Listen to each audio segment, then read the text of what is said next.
Hey everyone!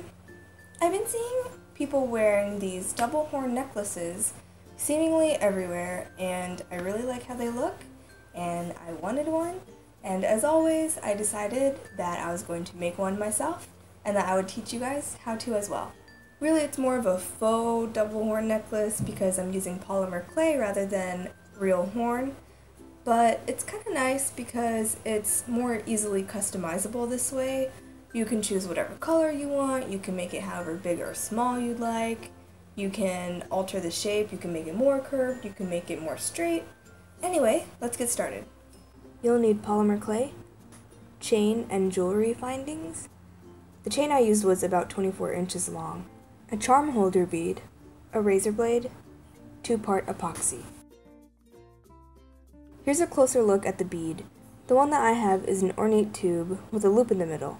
I'm pretty sure it's supposed to be used on a cord to attach a little dangly charm, but today, that's not how we're going to use it. Take a chunk of polymer clay. I'm using a pearl color here, and of course, you can use whatever color you'd like. Roll it out into a log that's about the diameter of the tube. Be sure to do this on a clean surface. Don't do it on your normal project table surface that's covered with paint and other things. It'll dirty up your clay. Then, taper the ends like so.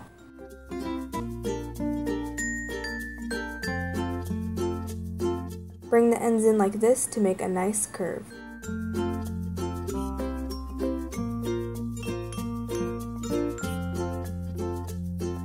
Use a blade to cut the clay at the halfway point, and then gently push the clay into the ends of the bead, like this.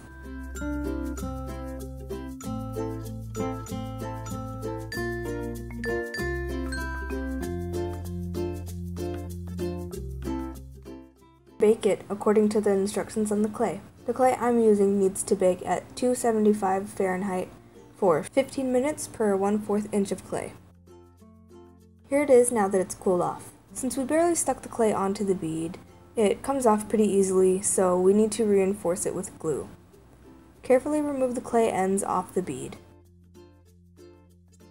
Mix together some 2-part epoxy and use that to glue the clay back onto the bead.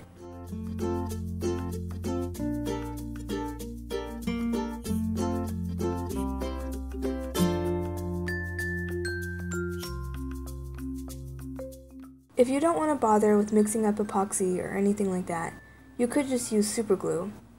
I just prefer to use the epoxy because I think it has a stronger bond.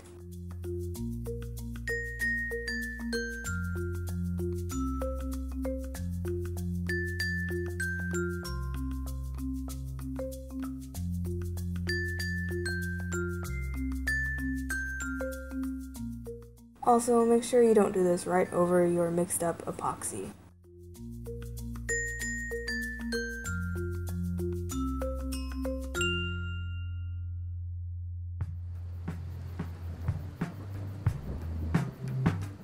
Thankfully, I made another one of these as backup.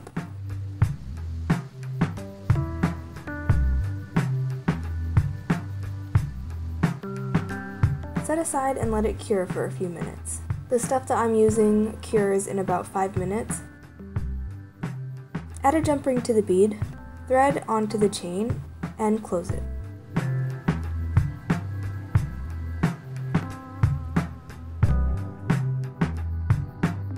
I didn't use any kind of clasps for this necklace because it was big enough to fit around my head, but of course if you wanted to make a shorter version, you can always shorten the chain and add a clasp.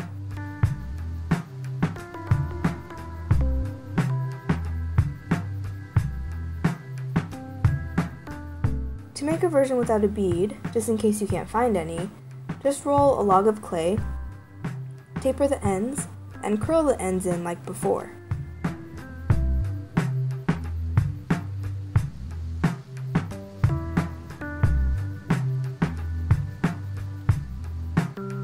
Instead of cutting it in half, just stick an eye pin into the halfway point and bake according to the clay's instructions.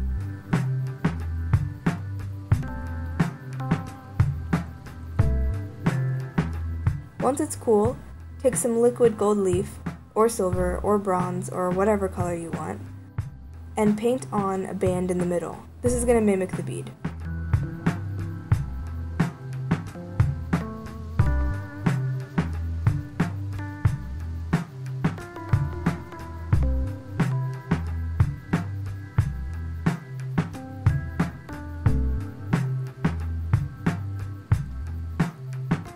Once that's dry, thread it onto a chain, close it up, and you're done.